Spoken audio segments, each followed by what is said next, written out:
Every week we do a Q&A with interesting and accomplished members of the adaptive community to find how they persevered, how they innovated, how they built communities, and how they found solutions. Welcome to the Nametags Chat Podcast. Welcome to the Nametags Chat Podcast. Today we have Kendall Gretch. As I said, usually we talk to interesting and accomplished members of the adaptive community. She is most certainly an interesting and accomplished member.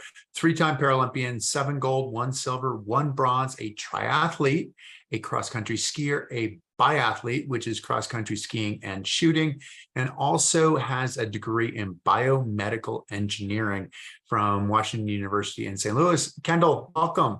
Hi, Chris. Thanks for having me. Yeah, this is awesome. Now, you had one of the greatest moments of the Tokyo Games, your finish in the triathlon.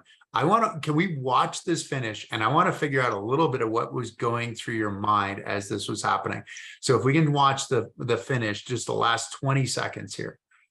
Exactly. The last build-up of an hour race to the last 20 seconds. So. Exactly. So we're talking about a 750-meter swim, a 20K bike ride, followed by 5K run, which you're doing in your racing wheelchair. This is what we're going to is the end of the 5K run. Sprint, that's what we're seeing right now. Kendall Gretch trying to make one last desperate surge. Lauren Parker in the lead for now. Here comes the American Kendall Gretch. That's right. Parker holding. Gretch to the outside. Does she have enough real estate? There's that cross-country sprint oxygen. Parker and Gretch. Here comes Kendall Gretch. And at the end, Gretch gets it done for gold.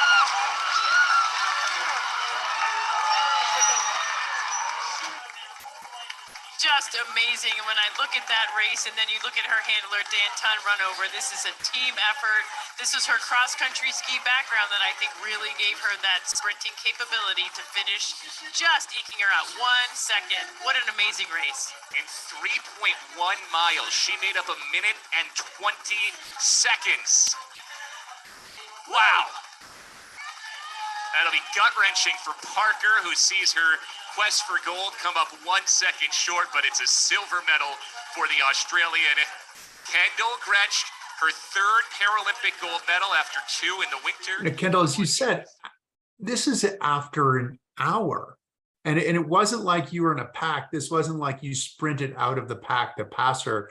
You caught her and passed her by half a chair length. Yeah. In those last few meters. When did you know? Because she was ranked #1 in the world. You were ranked #2 in the world. When did you know that you had a chance to win it? Did you know when you got off the bike? When did you know that morning? When did you know, or did you know in that final little sprint that you had a chance to win? Yeah, I think so. Kind of leading all into Tokyo, I knew that Lauren was going to be, she was the gold medal favorite.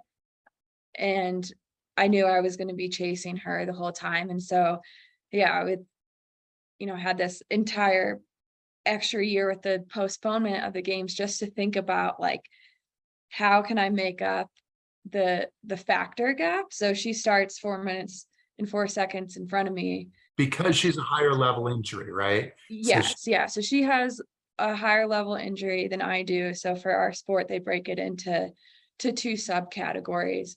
And if you have more function, which I do, I'm in H2 and I start back 4 minutes and 4 seconds. So I just, that whole extra year I was going through, I looked at every race we had done together and just thinking okay, how can I make up that 4 minutes and 4 seconds? And where am I going to find all those little seconds? And I knew that it was going to be really close. And so there were just all these moments along the way where it was okay, validation that things are going well. I've kind of planned for this scenario and that it might be possible. And I think I first felt that on the bike when I was getting splits from our coaches on the bike, and they were telling me each lap of the bike how far back I was. And Lauren's a really strong cyclist, and so I wasn't sure if I was going to be able to even make up time on her. I was just hoping not to lose time. So when I was getting the splits and saw that I was making up time on the bike, I was like, okay, I'm having a really good day. It might be possible to make it up. And then, yeah, same thing when I got to the run. Every lap I was getting a split and I was making up time. And then finally I kind of, you start doing the math as much as you can in the middle of a race. And you're like, okay, I think I'm making up enough time per lap where I can act like it's going to be close. It's going to be a sprint. And yeah, so it was just so cool because that exact finish was what me and my coach had trained for. We were like, okay, if it's a sprint finish, you have to be good at sprinting. And so every single run workout I did leading to Tokyo ended with me doing a sprint finish and just like finishing that way and envisioning that. So yeah, I kind of love that it ended like that. The sprint, not only was it a sprint finish, but you also had like a crazy little turns on it, so you had the barriers there and you kind of had to hip your chair around. Were you preparing for that in training too?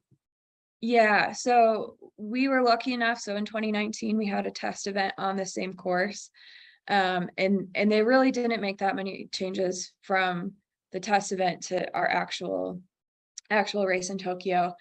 And that it's actually kind of like this steeper downhill into a semi-sharp turn.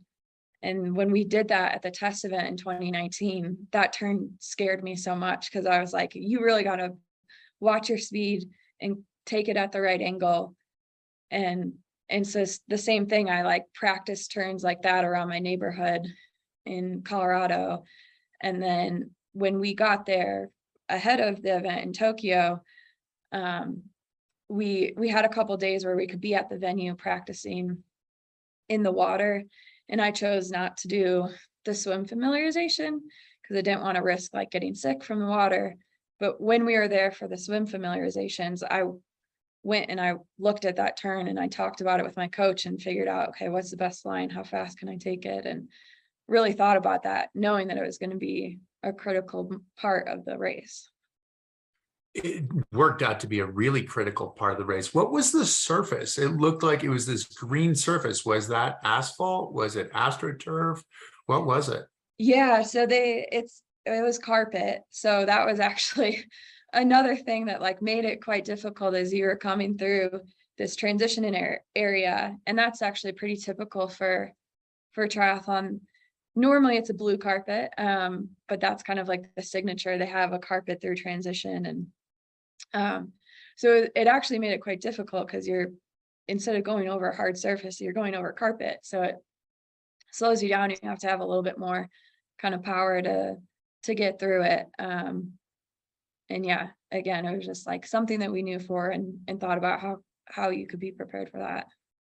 Right, it's a little softer surface, but at the same time, carpet has a grain oftentimes. Like I see this going through hotels sometimes where, you're going down the hotel and all of a sudden you're moving down the hallway and all of a sudden you start moving left or right just because the grain catches your front casters on your wheelchair. And so you're factoring, you have to factor that in too. It's a little bit softer. There's this grain, there are the turns, it's a downhill. And you were what? I mean, you were 10 meters behind with like 30 meters to go. Yeah. Yeah. I mean, it was luckily they had just enough distance in order to make up the time. Cause yeah, I needed every single inch of the course in order to make up the time in passer. But yeah, I mean, I think I kind of like once I got through the turns and it was just a solid straight line, at that point you're kind of just like, okay, put your head down and go as fast as you can. And I think at that point too, like I was having so much fun in the race. Like I was lucky. I went the second day of the triathlon races. So all of my teammates that had raced the first day were able to be in the stands and they were going just like absolutely crazy every time I went through transition. I'm having a good race. And so I recognized at that point, I was like, no matter what happens, like this is just going to be cool. It's going to be a cool race. If I pass or if I don't, I'm having so much fun. And I think just having that kind of like peace with the race of regardless of what happened. Yeah, I was like, well, why not just go for it and see what happens? So, yeah. And in Tokyo, that had to be a really big deal that you had your friends, your teammates in the stands, because because of COVID, there really weren't people in the stands. Yeah, no, the only people that were allowed to be there were like athletes and staff from like within triathlon. And so, yeah, it was definitely not like a full stand, but yeah, I think my team kind of made up for it. They were quite rowdy. I guess the announcers at some point kept commenting about how rowdy the Americans were.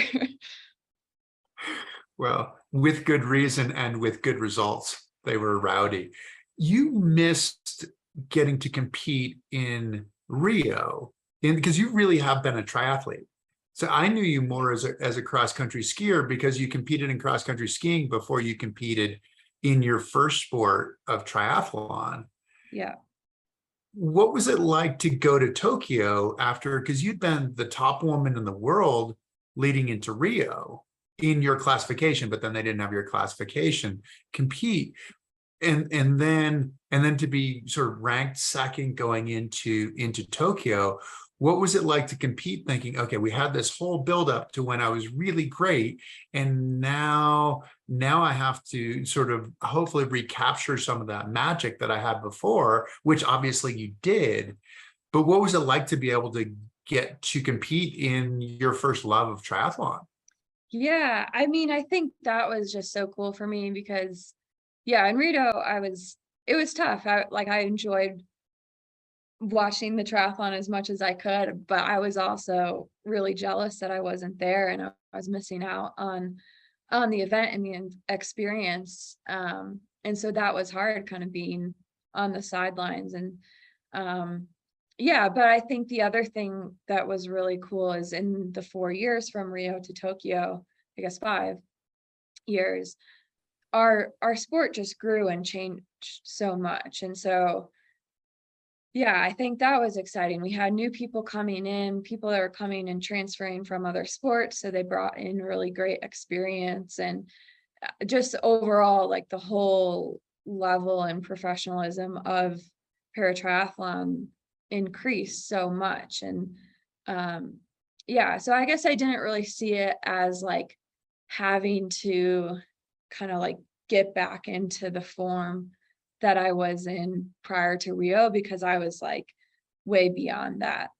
At that point, it just was like what it took in order to be the best was so much more. But yeah, it really was kind of this culmination of the 9 years that I've been doing triathlon. And yeah, like a very full circle moment in terms of the people that were there. And yeah, I just felt like everything kind of came together to make that happen. So triathlon being your first sport, and really swimming was your first big sport, right? I mean, this is what you did growing up, didn't you? Yeah, I grew up swimming, but I would say more just recreationally, or just like I didn't know about parasport at all. And so yeah, I swam with my neighborhood swim team because that's like what you did in my neighborhood. You grew up going to swim team, and I swam in high school. My sister swam in high school. So I'm a competitive person by nature, and so I could compete with myself and kind of push myself, but I was never racing really against anyone else. Like I came in last basically every single race that I did. So yeah, it wasn't until I was in college when I found parasport that really I was able to like fully invest in the sport. But yeah, I do have a background in swimming. Right, background in swimming, and born with spina bifida, so you don't have the kick, you don't have the stability. I mean, probably missing some of the symmetry to a certain extent, just because it's really hard to be symmetrical with a spinal cord injury. But was swimming the foundation of your triathlon? Like if you're a good swimmer, like I always look at those people who are great swimmers and go, oh yeah, okay, like triathlon makes sense because you're a great swimmer. I was always like petrified of somebody swimming over me or kicking me in the face and all of those things. And the swimming part didn't seem like a great place to start because it seemed like a really good way to be really exhausted before you got to do everything else. But was swimming the foundation for you? Or because you're also, I mean, you won off of the run. Your bike sounded like it was great as well. It sounds like you're pretty strong across all three, or is swimming the one? No, I would say, yeah, that's, I try to be as kind of even across them as I can, but I think that it's like, I was a strong enough swimmer. I always say that like in triathlon, I'm like decently good at all three. Like I could never go and do the individual sports. Like I could never just be a swimmer, never cyclist, never just a runner, but I'm pretty decent at all three. And but yeah, I think having that background in swimming, you're right, you start the triathlon with the swim. And so if that's just something that you're comfortable with, you don't feel like you're digging yourself into the hole in the first event. It's almost like, okay, this is a really great way to set myself up and kind of get into the groove of things before I have to do the bike and the run. And that was an open water swim, right? Yeah, we were in like a harbor area, and so yeah, kind of protected, but open water. Kind of protected, but open water. How did you get into, so from going from being a neighborhood swimmer, how did you get hooked on the triathlon? Yeah, so when I was in college, I was my sophomore year and I had stopped swimming. I wasn't really exercising at all. And I was like, well, I should probably start doing that again. And so I started swimming, and then I actually read an article about someone that was training with their college team to go to London, and he had CP. And I just I didn't know much about the Paralympics at all. The little that I thought I knew, I thought that I thought you had to be a full-time wheelchair user every single day. I didn't know. And so I thought And you walk with crutches though. Most yeah, of the time. walk with crutches like day to day. And so I just thought, I was like, well, I don't use a wheelchair, I don't qualify. And so I just didn't get it. And so when I saw that, here's someone that's ambulatory and he has all his limbs, he's not missing a limb, like that's kind of me, I should look into this. And so yeah, the summer after my sophomore year, I found an adaptive swim practice through Great Lakes Adaptive Sports Association in the Chicago area. And they had a swim practice. It was like a full day thing, actually. They had swim practice, and then after they had track practice. But I just showed up to go to swim and just see like, okay, let me check out what parasport is. And while I was there, To see if you're any good kind of thing. or just like, yeah, just I guess see what it's all about. And so I was at the swim practice, and the person that was running it, she was like, hey, have you ever been in a racing wheelchair? We have track practice right now, come over and try it. I was like, okay. And I did that. It was really fun. And she had actually just started a paratriathlon club in Chicago called Dare to Try. And so after the track practice, she was like, hey, well, we have triathlon practice twice a week down in the city. We have a camp coming up. I'm going to sign you up for the camp. After the camp, there's a triathlon. We're going to sign you up for the triathlon. And so yeah, I went to one swim practice and kind of got signed up to do all of these things. And I just fell in love with it because it was an area where I could push myself and set new goals and new challenges, but I was also competing and racing against people that it was like a level playing field for once. And I kind of just fell in love with that. The pushing yourself, because it sounds like that is a big part of who you are, is being able to push yourself beyond what you've done before And the race is often the race within, is what it sounds like. And this might have started as a swimmer in your neighborhood where you're like, okay, well, I might not beat anybody, but I want to keep improving. Yeah. And that mentality, it sounds like it served you really well, though. This idea of pushing yourself and continuing to get better and being fulfilled that way. Is that the way it works for you? Definitely. Yeah. I mean, I think a lot of endurance athletes are kind of that way, of like, part of the enjoyment of it is taking on a challenge that seems kind of crazy to begin with. And yeah, you're not going to get there in one day or even 1 year, but it's like these incremental steps that you take along the way to get there. That's really satisfying. And yeah, setting really lofty goals that you think might not be possible, but I think you kind of get like these glimmer of hopes along the way when you see the progress of like, okay, things are working. I just keep chipping away, chip away. How did that first triathlon go after that camp? Oh, I mean, I don't know if it was like anything stellar, but I finished it and I had so much fun. And yeah, I think as soon as I did that, it was like, okay, how can I keep doing this? And yeah, they were so instrumental there to try and helping me stay in the sport. So I was still in school in St. Louis, and so they connected me with an organization there that was able to give me a hand cycle and a racing chair to train with. And one of the coaches in Chicago knew a coach in St. Louis, and so I would go and I would train with them. And yeah, I was hooked and I wanted to keep doing it. And they made that possible. You had a serious major, though, too, in college. I mean, biomedical engineering. I mean, that sounds like you had to work really hard. How were you able to juggle this, budding Paralympic career with a really challenging major?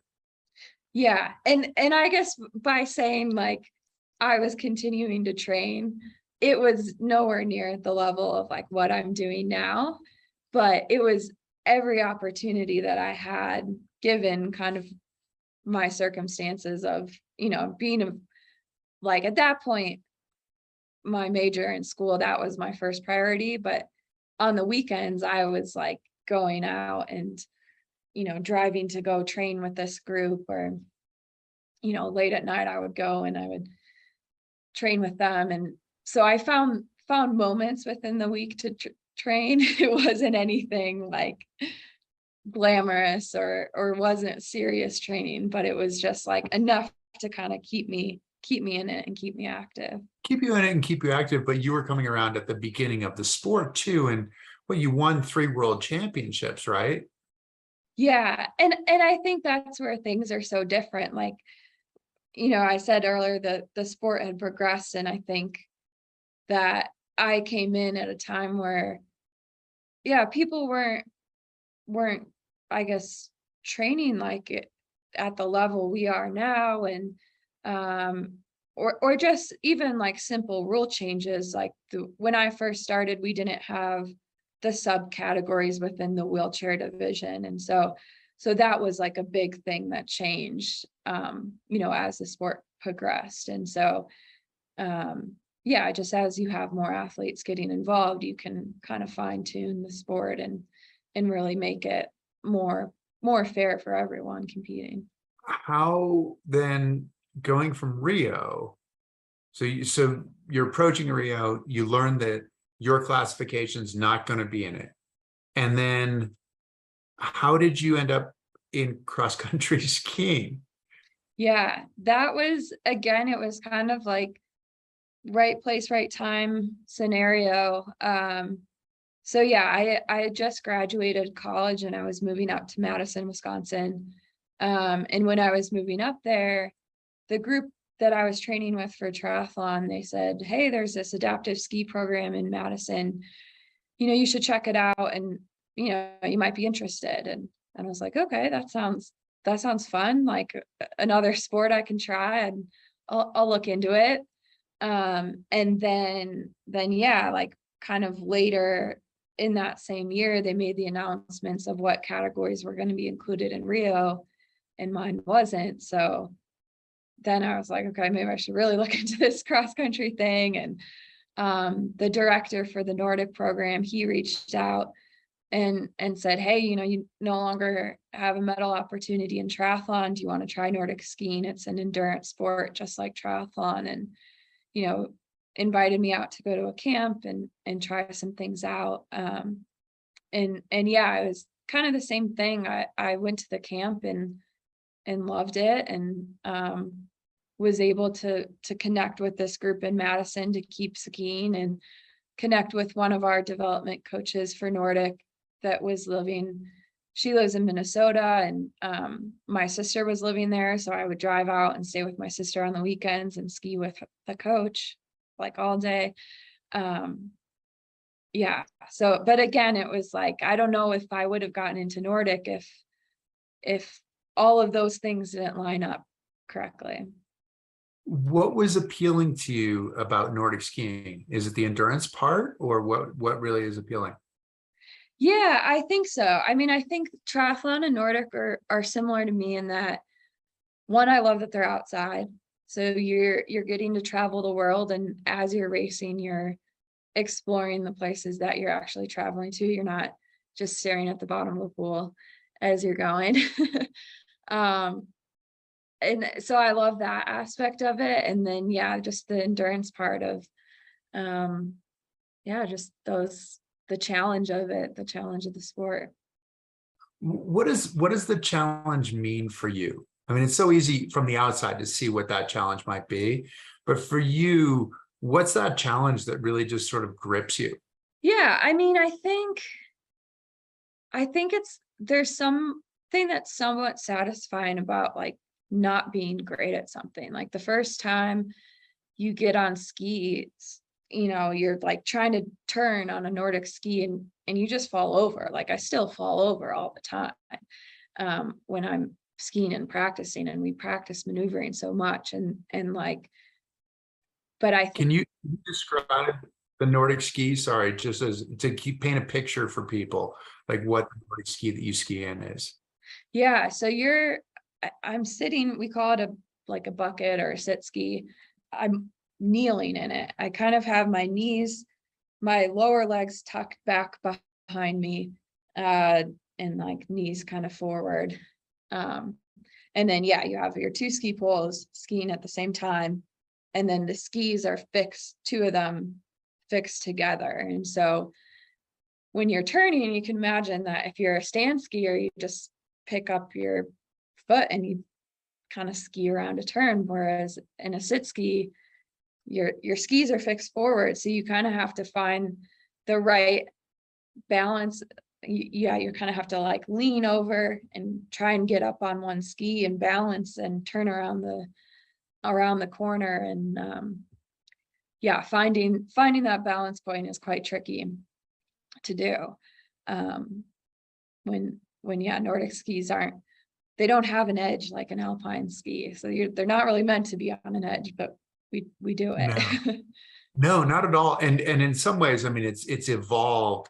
It almost feels like it started from like your cafeteria chair kind of thing with like your feet out in front of you with two skis attached to the bottom of it that go in these tracks, or you don't have to stay in the tracks. And so that yours is obviously way more streamlined and carbon fiber and lighter and higher performance, but that's kind of what it started with. And you try to think about maneuvering this thing around the turns. I mean, I do a little bit of Nordic skiing, and the turns are miserable because go around and then all of a sudden I'm like, I've ground to a halt, and then the turn leads to a hill, and so then I have no momentum going up the hill, and it can be brutal. So to watch some of the videos of what you guys do going around the turns, getting it up on one edge. So there's no articulation. Everything's flat, and you have to put it up on edge and balance on top of it while the ski is canted in. It's really amazing what you do, but it's all about going faster and maintaining momentum, right? Yeah. It's like, it's a terrifying thing when you first learn, I think, because the only way you can get up on edge is if you're going fast. And so you're so hesitant when you begin. And it's like this learning process where you're so timid, and every single time you go through a turn, you're like, oh, I don't want to fall. But you're never going to be able to get up on an edge. And so you almost have to have this mind shift of like, I'm just going to go for it, and I'm going to like go as fast as I can, and I'm probably going to fall over, and I don't care if I fall over, but that's the only way I'm going to learn. And you kind of have to just like put yourself in the mindset of like, I'm about to fall a lot. It's like, I mean, most people who are watching probably had learned how to ride a bike, but they probably don't remember learning how to ride a bike. Yeah. But Yeah. if you thought about it as an adult, like learning how to ride a bike is probably very similar to making a turn on this cross-country ski where, you know, as a kid, yeah, you fall over, but you fall all the time as a kid and you don't have all that far to fall. Right. Whereas, Well, luckily we are pretty low to the ground because we're sitting. So, and snow can be soft. It can also not be soft, but but you can also be stuck. You can yeah. fall and fall softer inside of the track, and then you're stuck and you can't get back up, and you need a Yeah. tow truck and all those Yeah. things. Not that you really have a tow truck, but Yeah. And I think kind of back to your question about like what is it in the challenge, and I think, yeah, like I've had all these really great examples of teammates that are doing all these things. Like I have teammates that maneuver around these corners so smoothly and expertly. And so you kind of, you get that seed in your mind of like, okay, it's possible. Like I can get there if I just kind of like put in the work. And I think that's the same thing with triathlon and the speed of it. It's like, okay, other people are doing this, they're going just as fast. Like I just have to figure out how to get there. How do I figure out to get faster? But yeah, once I know it's possible, it's like I'm all in and figuring it out. you have to have a good engine, right? I mean, you are an endurance sport athlete, but you're also going from cross-country skiing and biathlon. And we've got to talk about biathlon because it sounds like you're a pretty good shooter too. And so cross-country skiing, biathlon, and then going into triathlon, which is then 3 different sports. Yeah. So you're training for 5 different sports, and there's not really a break more than a couple of weeks in your season. What is it like for you to be in season all the time? Yeah, I think you have to accept that like you're not going to be great all season. And so yeah, I'm kind of in it right now in the triathlon season where I took a kind of the longest break I ever have after Beijing, and so you know, fitness dropped really low, and but kind of accepting that like that's okay for right now. Like I don't have to be in top form for the first race of the year or the second race of the year. Really the only race of the year that matters is the final one. Like if it's the Paralympics or if it's the World Championship race, you know, kind of whatever your key races for the year.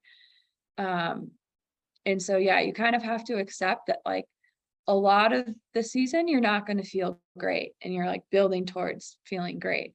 And especially in the transition between the 2 seasons, I think it can be tough because, yeah, pretty much the whole year, like the cardio fitness is there. Like we're very cardiovascularly fit. It's just that sport specific strength that you're kind of building up. And so figuring out how to kind of limit yourself or read yourself in that, like, okay, it feels like if I were just looking at my heart rate, feels like I should be able to go faster, but my muscles are just not there yet. And if I push myself more, I'm going to just, you know, I'm going to be sore for like a week. And yeah, so kind of knowing that and finding the right balance. And yeah, I mean, my 2 coaches work really well together, and they kind of manage that transition and really well for me. And make sure that I'm not like jumping in too quickly between the two seasons as well. Yeah, but I've had practice now that I've done it multiple seasons in a row. Patience is the hardest thing for an athlete. And what you're saying is you put yourself in a position where you have to be super patient and believe that it's all going to build to the final race, which is the most important race. Are you really good at patience? No, I would say so like you're accurate that you do have to have patience and just like the self-belief that things are going to come around.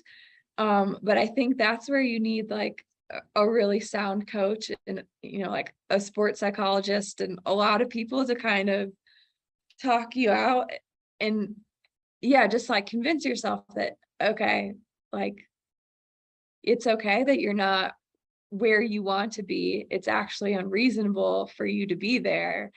And like, let's take a step back and recognize that. And so, yeah, I try to be patient and like logically, I know that no, I shouldn't, like, I'm not going to be where I was at my peak form in Tokyo.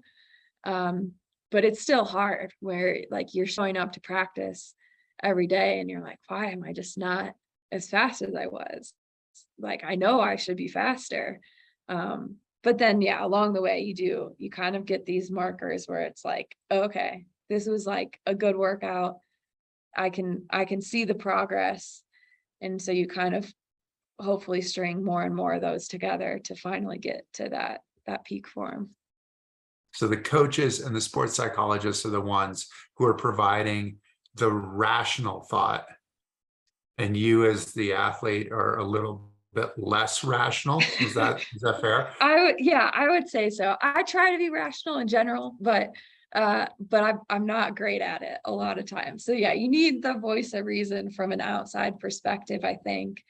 But also I think it's good that like it's again a balance. Like you want to have a little bit of like that irrational voice because that's what's pushing you. That means that you care, like you're not okay with just settling with where you're at and that you know like okay, I've got work to do. And so yeah, it's a balance between the two for sure. That's your dreamer. Your irrational voice is the Yeah. dreamer. We can Yeah. do the impossible. Like, let's go, let's do it. Because being a two-sport athlete, especially now, is fairly irrational just because you really don't have any downtime. And it's just really hard. People are really good and it's hard for you to be successful. So do you enjoy that part of it, that part of the really hard training, the really hard, like most people can't do it? Is that part of the appeal for you too? I think part of it is, well, one, I really hate training on a bike trainer. And so the thought of having to be in a bike trainer all winter long is like miserable for me. So I think that yeah, it's hard because you're kind of on or in a season more than most people are. But I think there's a couple factors that make it doable. I think one being a sitting athlete, like I think on the cross country side, there's just less technique to learn. You don't have skate and classic, and you know within that there's all the different techniques. And so for us, it's like you're double pulling. That's what you got. So I think that makes it a little bit more manageable.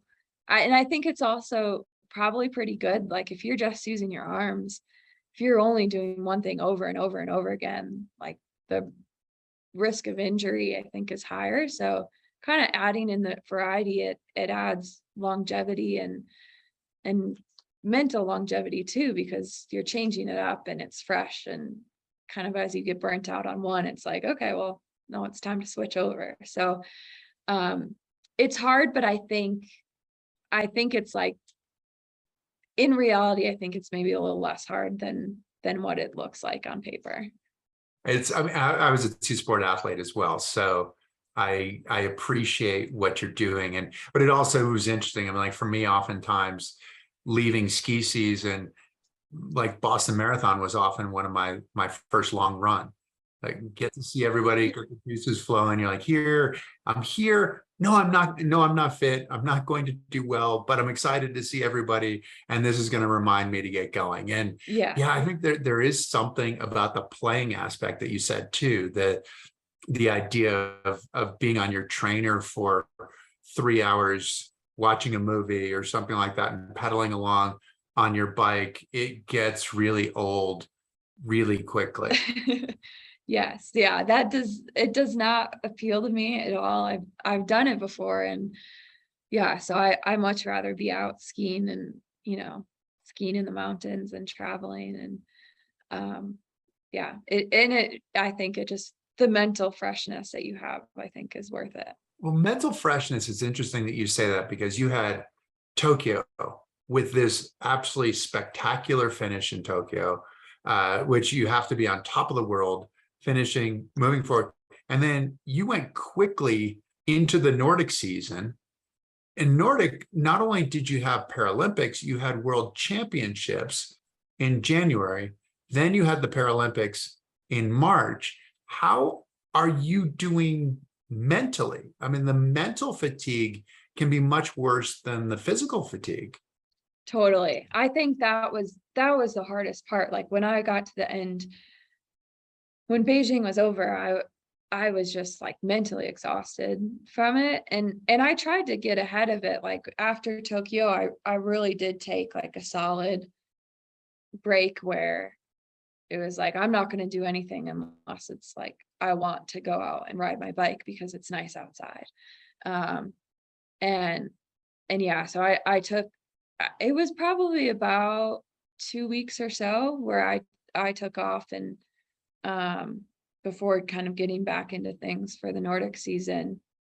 But I think it was especially tough because of COVID, like the restrictions that we had for the winter leading into Beijing, just like trying to avoid, I mean, at that time, like life was kind of going back to normal for people. But you had this like huge wave of COVID from Omicron, and I think rightfully so, the rest of the world was like, well, if, I'm vaccinated and I feel comfortable and safe going out, but we were still very, very, very strict. And so having to like really isolate and having that paranoia of like, I cannot get COVID at all, like the risk. Yeah, respiratory issue for you is a really big deal. Yeah, there's that aspect of it, the respiratory issue, but even like if you test positive, then you get knocked out of traveling, and then you can't go to a competition, you can't participate in that. And getting that race experience is so important, or just the on snow experience. And yeah, and then like before Beijing, there was this really long window where if you tested positive and that, you were not getting on the plane to fly over to Beijing. So I think that fear of having to isolate and yeah, just like the paranoia around that really added to the mental strain.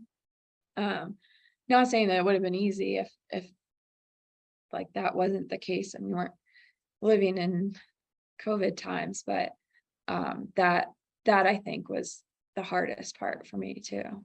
In addition to balancing your sports, are you still working as well, working in your field? No, I'm not.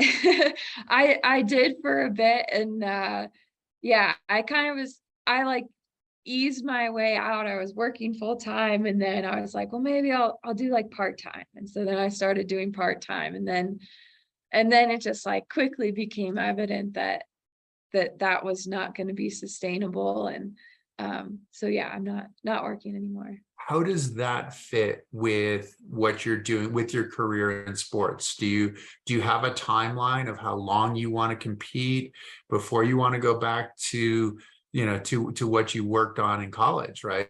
To what you prepared for. Yeah. I think it's definitely like a factor that plays into how long I'm going to be doing sport, because I know that I have this other area where I'm really interested in pursuing and, kind of building that career and outside of sport. And can you describe what you do, like what that area? Because biomedical engineering, in some ways, it sounds super, super impressive, but I don't know exactly what it means. Yeah, well, so I guess that's what I studied in college. The job that I had was basically unrelated. So I worked for a software company that makes all of the software that hospitals use. So hospitals, outpatient. Yeah, if you have like a My Chart where you can like log in online and see your results, my company made that software. And so I worked for them doing like tech support stuff. I worked with a number of big hospital systems and kind of supporting their IT teams. Yeah, so it's probably very boring to most people, but I really enjoyed the work, and yeah, I don't know if that's exactly what I'll go back to when I'm done, but just, yeah, the idea of kind of having more of like that mental challenge is something that I'm looking forward to. But I also recognize that like competing in sport, it does have somewhat a timeline on it in terms of, your age and ability to be competitive. And so I want to take advantage of that while I can. And it's a unique opportunity to travel the world and compete. So yeah, I think as long as I don't have like a set date of like, okay, I'm going through this games and then I'm done. But as long as I'm enjoying it and kind of love the day-to-day training and the competing, I'm going to stick with it, and then eventually get back to more of a regular typical job. More of a grown-up life kind of thing sometimes. Your sports, is there one because you have 5 different events effectively, 5 different sports effectively that you do.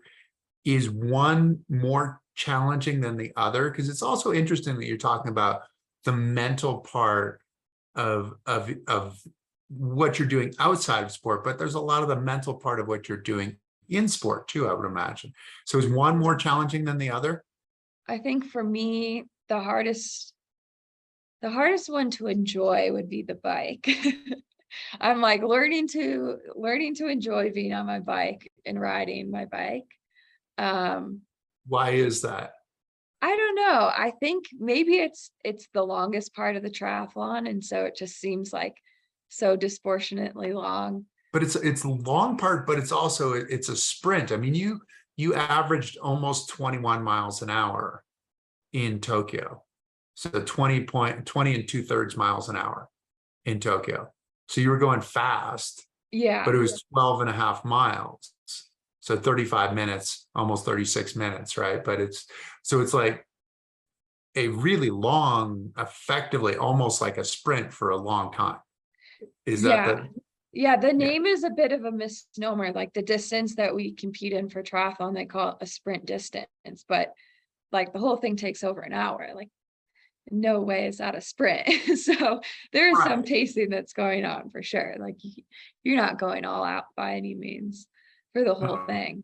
But you're trying to stay just below like red line kind of thing. I mean, in a painful threshold right there. Yes. Yeah, it's definitely, I mean, and that's part of it, is like finding that edge and finding, how long can you kind of stay in that spot where things aren't comfortable and you're hurting, and that's again, it's like another aspect that's really interesting to play out, is finding that line. Finding that, because there's not much of anything to distract you, it seems like. I mean, because with the bike, the sort of technical aspect of being on a bike is you pedal and then you keep pedaling. So I think that's maybe why I don't like the bike as much, is like there are less things to distract you, where, swimming and in the racing chair, they're both really, really technical. And so you're trying to think about like, okay, your stroke and your form, and there's maybe a cue that you can have to think about. So yeah, I tend to like bike courses that we have that are like hilly, or maybe there is more technical components, because for me, it's breaking up that bike into chunks. And so you can kind of have that mental break of like, okay, I'm not going to look at this whole 20K bike ride at once. I'm going to look at it, 1K at a time, because the segments I can break it into. That whole racing on like, they've had some races where like, like airports or whatever, like on the tarmac kind of thing, where you can see forever. Like that would be absolute the worst possible race for you, it sounds Yes, like. that would be terrible. We have a couple of races where we're actually on an F1 course, and those are a little bit like not quite enough going on for me, because they're pretty flat and you're just like looping around. And yeah, I mean, I'm sure if you're going like 120 miles an hour, they're very technical, but on a bike, they're not as exciting.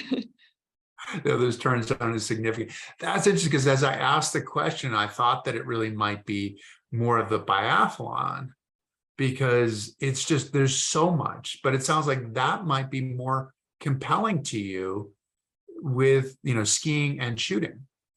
Yeah, I mean, I guess like from a mental challenge, biathlon definitely has that. And I think that's what I like of it, is it's like when you're shooting, you're trying to master your mind. And also, there's obviously like the skill to it, the practice of it. Yeah, kind of like how can you hold the rifle, all those different things. But a lot of it, at least for me, is really mental, of like, am I in the right mental space when I'm going into the range to be able to shoot well. Yeah, so I think that's an appealing challenge, whereas the bike is hard for me because it's the one I enjoy the least training. So that's why it's the hardest. That is interesting. Can you describe what you go through in a biathlon, like how much you ski, and then how you get into your shooting position, and how that has to work, and like dropping your heart rate, all those things? Yeah, so I guess it depends on the race of how much we're skiing, but it's somewhere between like 2K to 2.5K, the loops that we're doing before you come into the shooting range. And yeah, you kind of pick out on the course, all right, like when is a spot on the course where you're going to start transitioning? Our coach says, like, when are you going to transition from being a skier to a shooter? So maybe it's like 100 meters out from the shooting range, you really start like, okay, I'm going to back off my pace skiing. I'm going to really focus on my breath and try to get on in the breathing rhythm that I'm going to have when I'm shooting. Kind of think about mentally, like, all right, what's my shooting process? Whatever your cues are to kind of get mentally in the right spot. And then, yeah, we pull up to the mat, the shooting mat, and we'll have a coach that's there. They have our rifle, and then I'll tip over. So I'm in the sit ski and I tip over and I'll get on my stomach and they pass off the rifle to me. So you have your ski behind you then, so you're completely on your stomach, you're not lying on your side. Yeah, so I flip down on my side and then kind of like swing my skis around behind me, so then I end up on my stomach. Yeah. It's a bit of a contortionist move. Yeah, some practice. You got to stay flexible to do that. Yeah, and so then you get handed the rifle. We wear, while we're shooting, we have a cuff on our arm, and then so you clip the rifle into that cuff, and that just helps you stabilize the rifle. And then, yeah, you look through the sights and kind of line it up with the target. We have 5 targets that you hit every time you go into the shooting range. And a lot of it, I think a lot of people think that you're sitting there waiting for your heart rate to come down. But really, like, that's just not going to happen. We practice to be shooting with a high heart rate. And so for What's a me, high heart rate? I would say typically when I'm shooting, it's probably about like 160 or so. Okay. So if like my max heart rate is around like 175 or so. So it's not really that much off of your max. It's down a little bit, but not a ton. So really it's about like getting in your breathing rhythm. And then when you're breathing, it kind of moves your rifle so you can line up with the target and kind of get on that center of the target, and shoot. So yeah, that's kind of, I guess, the process of it. And then we have the 5 targets. And then as soon as you're done with the 5, you just kind of like sit yourself back up as quickly as you can and go out and ski as fast as you can. So that's like, you want to practice getting really efficient of like getting down quickly, getting set quickly, and getting back up quick. Are you able to forget what happened in the range when you go out and ski? I mean, if you make all 5, you're like, okay, I'm great. If you miss all 5, are you beating yourself up? How does this work? Or are you just back focusing on skiing? Yeah, I mean, if you missed all 5, I think it would be pretty hard not to be thinking about that. But yeah, you try to, like our sports psychologist that we work with in the winter, it's called the penalty loop. So if you miss a shot, you usually have to ski around the penalty loop, however many shots you miss. And so he always says, call it the reset loop. And so you're using that to kind of like mentally reset yourself, get ready to ski the next loop, but then also get in the right mindset for the next shooting stage. And yeah, I think for me, a big thing is trying to think about it less from like a fear perspective. So if I come into the range and I'm thinking like, okay, I can't miss, more times than not, like I end up missing something. But if I think like, okay, I can do this, or like I've done it before, then just having that confidence and backing yourself, it's amazing. It's like it's words you're speaking in your head. It's not actually changing your process, but it seems to have an effect. So you've been so successful over a variety of different sports. What do you consider to be your greatest strength? Yeah, I mean, I guess like being able to do all of them, the adaptability of it. And I don't know. I think as an endurance sport athlete, you just kind of have to have like a little bit of like grit to you, where you're willing to just like put in that hard work. And I think, yeah, regardless of the sport, the biggest thing is just the work that it requires. And so if you kind of have that grit and the determination to put in the hard work, then yeah, that's kind of like baseline of what you need. Well, we were in an event in April, right? And they did a video with you and your parents. And I feel like I remember your parents saying that you were the daughter or the child that they had to make sure like went to bed, like stopped studying, Yeah. this kind of thing. Have you always had that grit? And if so, where did it come from? Yeah, I think so. I don't know. I guess like for me in school, it was always like, well, like I know I can get the answer to this math problem. I just have to like do the work to get there. And so I think that was like, I was never just going to go to sleep because like there was work still left to be done.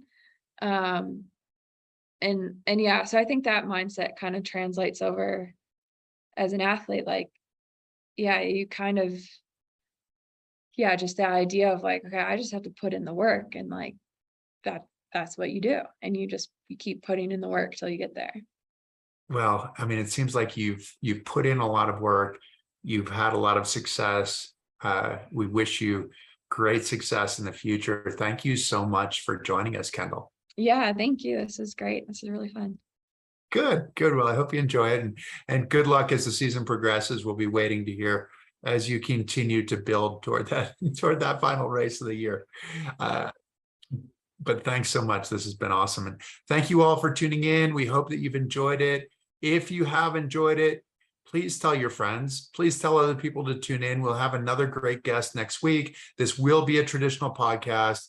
And when it's published as a podcast, please follow us, please like us, and we will continue to bring you great content. And we'll look forward to seeing you next time. Thanks so much. Take care. Bye.